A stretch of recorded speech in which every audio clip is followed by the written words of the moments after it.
Okay, so for one of our newer podcasts that we're trialling here, we've got Professor of International Political Theory at King's, Richard Ned Lebow. Relatively a new addition to the department, as this is his first year, I believe, teaching and researching out of King's.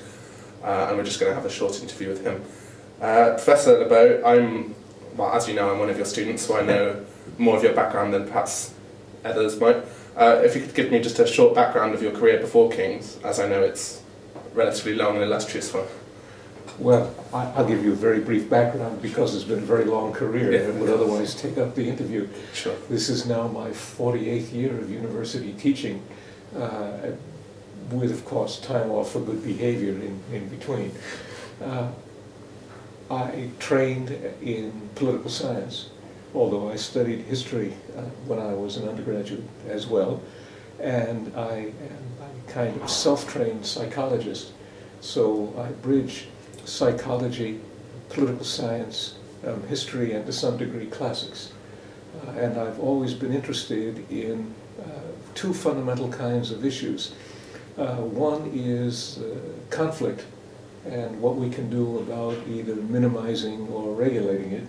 And secondly, the ways in which people behave irrationally, but especially in politics. And I've studied that in a whole range of different ways. And often I've made use of the ancient Greek conception of the psyche because it's richer than its modern counterpart and more useful analytically for my purposes. Institutionally, I've taught at universities in the United States and in Europe. My longest appointment in Europe was at the Johns Hopkins Center in Bologna in Italy, but I've been a visiting professor in Germany, in Switzerland, in Denmark, in Sweden, and I did also spend 2 years as centennial professor at the LSE, so just across the street, so to speak. And otherwise, I worked in the Carter administration. I was a scholar in residence in the Central Intelligence Agency. And I taught for several years. I was a professor of strategy at the Naval and National War Colleges. So that's been my career in a nutshell. And after all that then, why King's? Why King's? Well, for several reasons. There was a push and a pull. So my daughter and her grandchildren, until this year, lived in this country. They're now in Vienna. Although she was interviewed for a job at Oxford yesterday, so who knows, it's always possible they'll come back. Secondly, I love London. I love the access to the culture of London, the music, the art, the theatre. So having a summer house in New Hampshire and an urban residence in London during the year is to me a pretty good combination of what there is to have in life, provided you can also get off to Italy with some frequency. So London as a place to live has always had great appeal. And then King's put together a position for me. They actually crafted a special position for me and made me a very attractive offer. So they didn't have to twist my arm very hard. Why wouldn't you, I suppose? Why wouldn't you come to King's, I suppose is the question. Yeah, well, no, but the issue was not, in fact, doing that, but the alternative was just retiring. Because I'm at the stage of my career where I don't really need to work I don't need the money, I don't need to do it for other reasons, although I do enjoy teaching if I don't do too much of it. And very clearly, under any circumstances, I was going to continue my research and writing agenda. And that benefits, too, from having colleagues and students. Sure, of course. And obviously from your classes, I've heard some of the anecdotes you have of meeting with the defense secretaries of the United States and President Gorbachev, as well as teaching to be Senator Kerry. And no, not Kerry. Not Kerry. I think in the year I was a teaching assistant at Yale as a graduate student in the American Foreign Policy course, enrolled in the course were George Bush, Jr. George Bush, and I want to say Howard Dean, and Lieberman was a student. So, a governor, a senator, and a president. all went to Yale. And you say you don't remember teaching any of them? I don't, and you know, years ago I tossed out the little booklets that you used to have with the names and the grades for various papers, so I don't have a clue if any of them were actually my students. All I do know is that they were in the course that year, so they had a 1 out of 4 chance of being my student. Interesting thing. So, to the opposite of that, who would you say is your most memorable interview? Because you've fitted your theory into policy throughout your career. I think the most memorable interview was undoubtedly with Gorbachev. Sure. Interesting on several levels. Just after just before Tiananmen Square. Okay. Right? Sure. And he had returned from China, where the students, when they found out he was in China, started shouting, "Gorby, Gorby, Gorby." And when we went to see him, he asked whether that could happen here, meaning Moscow. And I argued no, that these kinds of spontaneous demonstrations didn't happen, that people were still too respectful of authority and rule-bound in Russia for that to happen. And I then asked him what he thought was going to happen in the Baltic states, because we were at the stage of Soviet politics where spokesmen in these countries were beginning to talk about independence. And he said, "Oh, we're not worried about it. We talk to these people all the time. They know just how far they can go." And it occurred to me that somebody who has no experience of democratic politics, which Gorbachev obviously didn't, could delude himself into believing that that's how democratic politics work. And of course it doesn't. Once there's a groundswell, these people will be swept aside and replaced by other leaders if they don't accelerate their demands, which is precisely what happened. They made their demands for independence, not for autonomy, and the Soviet Union began to unravel. And my sense in retrospect was that Gorbachev and his advisors, while they sincerely favored democratization and wanted to bring, in Gorbachev's words, the Soviet Union into the house of the West, they had no idea of the consequences of the actions they set in motion. Sure, it was just concepts that are alien to them, which you can't really compare today, just because we're starting, at least to me, I think we're starting to look at it in a more historical than contemporary public policy, just because it's before any of our lifetimes. I'm talking as an undergraduate student, so you're starting to look at it in these terms of these broad trends, which you perhaps couldn't have quite gathered in the early 90s? You couldn't gather in the early 90s, and also to understand how a democratic politics in the East would function, you had to have some understanding of democratic politics in general. Sure, which there was. And I guess Yakovlev had spent time in Canada, but most of these people really had no experience with democratic states, had only a textbook understanding at most. Sure. And the other reason the Gorbachev interview was so fascinating was Janice Stein, my co-author, and I were writing our book, We All Lost the Cold War. It reconstructs these two critical Cold War crises, the Cuban Missile Crisis, which the Russians call the Caribbean crisis, and the superpower crisis arising out of the 1973 October War. And Gorbachev had called for the record on the Cuban crisis, because this was at the time when Reagan was threatening to deploy unilaterally Star Wars if the Americans developed it.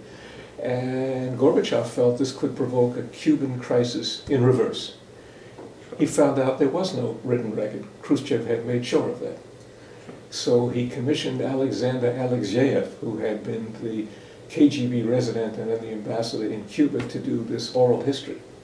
And he read it on a Sunday night. And he said, almost spent a sleepless night, as he told the Politburo the following morning, because the world was almost blown up, because two boys were fighting in the schoolyard over who had the bigger stick. Well, that wasn't quite the word he used. And so he encouraged us to continue our research on this, and encouraged everybody to speak to us, opened archives that we could look at. It was that rare moment where things were open. Sure. And we cashed in on it and used all that material to write our Why We All Lost the Cold War book. Yeah, it's certainly like just points of history, perhaps a smaller parallel is the Arab Spring, although that's still developing, of course. But just to be there at that point in history is perhaps slightly different from what a lot of academics do, which... Yes, well, I was very lucky because normally I just do things as an academic, but serving in the CIA, being at the War College where I had a window onto Washington, and this kind of thing gives you insights that you don't have unless you spend some time in the policy world. I certainly recommend this to all scholars because any of our theoretical understandings about how foreign policy is made are very far from the truth. Sure.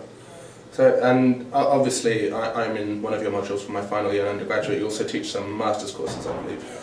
Well, I'm teaching two modules. I have a graduate module on identity, which has run 2 terms, the way our undergraduate class has run 2 terms, because I recently published the Politics and Ethics of Identity with Cambridge.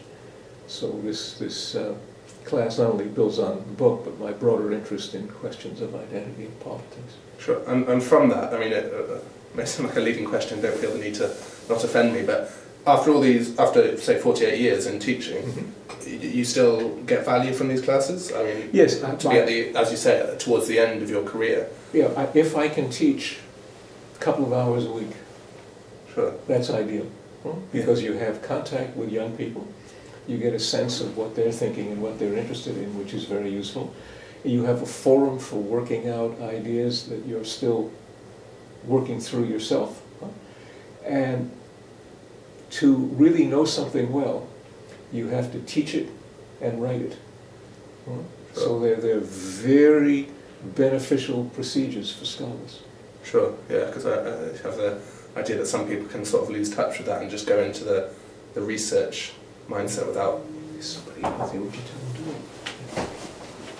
do. Which you can go into the research aspect and lose touch with the proactive teaching element of it. But you clearly haven't done that in the close to 5 decades. Perhaps. Well, I'm hoping. I started teaching, I mean, not counting my graduate student TA. I started teaching in the 60s. So it's been, I can't count, it must be the 6th decade of doing it. It's coming up on 50 years. A long time. Yes. And obviously, as I know, but may not be obvious to others, that your research interests are various causation, contingency, chaos theory, counter-factuals, of course. Yes. Again, in like a paragraph, why this, and why is this important? So for many decades, I worked on questions of conflict management and prevention. I became a major critic of deterrence, for example, as a theory and strategy, and became, in some ways, the principal critic of it. I found that very few, if anybody, few people were willing to take this seriously in the national security establishment because they were so locked in for a variety of reasons into believing in the efficacy of deterrence. So my own views on security issues largely diverged from those of the American mainstream. So I reasoned that I was banging my head against the wall for decades and getting nowhere with it. So perhaps it would be more interesting to investigate deeper intellectual issues that would ultimately affect the frames of reference that people brought to problems. So that triggered off the Tragic Vision of Politics book, published in 2003, which was an attempt to reclaim the wisdom of classical realism, to offer it as a counter to American ways of thinking about foreign policy. And that in turn led to cultural theory of international relations and why nations fight, zeroed in on war and conflict, but from a much broader theoretical perspective. But at the same time, in the academy, I've consistently rebelled against positivism, the belief that we can have universal laws, that quantitative research in which cases are not really independent or comparable is meaningful. So I've tried in the series of books, the most recent of which is The Forbidden Fruit, the counter-factuals book, which Princeton published in 2010, and now Cambridge is publishing early next year my Constructing Cause in International Relations, to develop an alternative epistemology for studying the kinds of issues that interest me. So these 2 tracks run in parallel. Sure. So I mean, from that and from throughout this podcast, and if you So I think you have a Wikipedia article and all your various staff pages. You can see that you've been a fairly prolific writer for much of your career. So, and you've said you're continuing now. So just as a final question, what are you writing now, and is this a continuation of your work or a new angle? Or? Well, I've just finished the causation book, and I've just finished this counter-factual book, which you've been reading, Yes. Shots Not Fired, A World Without World War I, the sort of counter-factual history of World War I, which will come out next year. And I have a book coming out with Princeton that I've co-authored with a former student, Simon Reich, called Goodbye Hegemony, which actually does come back to American foreign policy. Sure. And I believe that's being launched soon at the department, isn't there? There's a lecture. Oh yes, there's a lecture next week. Sure. My co-author is giving a lecture on the book. Yes, sure. And the title is, of course, a riff on the movie Goodbye Lenin, where I know you know it, but there may be listeners who don't, where the mother in East Germany has a heart attack, and any shock could risk another one. So they bring her home, and they have to pretend that the wall hasn't fallen while she's been in this coma for 6 months, and that East Germany still exists. And they go to elaborate lengths to do this. But she one day sees a clip of the fall of the wall, and they have to tell her, yes, the wall has fallen, but it's Westerners who have torn it down, trying to flee to the east. And the lie sort of grows and grows and grows. It's very funny. And of course, the American national security establishment and their academic supporters all convince one another that American hegemony still exists, and that hasn't been around for a long time either. And they need to get beyond it and face the reality. So that's what this book is about. But the next project is to tie these things together in a book that's a theory of political order that will lay out the theory, but then use for evaluation a computer-generated model that will create millions of worlds in which the dynamics of the theory are the same, but the parameters of the actors are different, to see the extent to which it maps on to historical worlds. Sure. That's my current plan. So you're not stopping yet? No. Why should I? As long as I'm in good health, I'm like a kid in a toy shop. There are always more toys to play with. Of course, and I as on a personal level, I mean, I would definitely recommend the classes that I've taken so far. Thank you very much. I'm very happy that you've enjoyed it, and I'd recommend you as a student. Thank you. That's a good way to end, I think. So we'll leave that at that. So Professor Lebow, thank you for your time. My pleasure. I look forward to submitting my essays to you. Good. Thank you.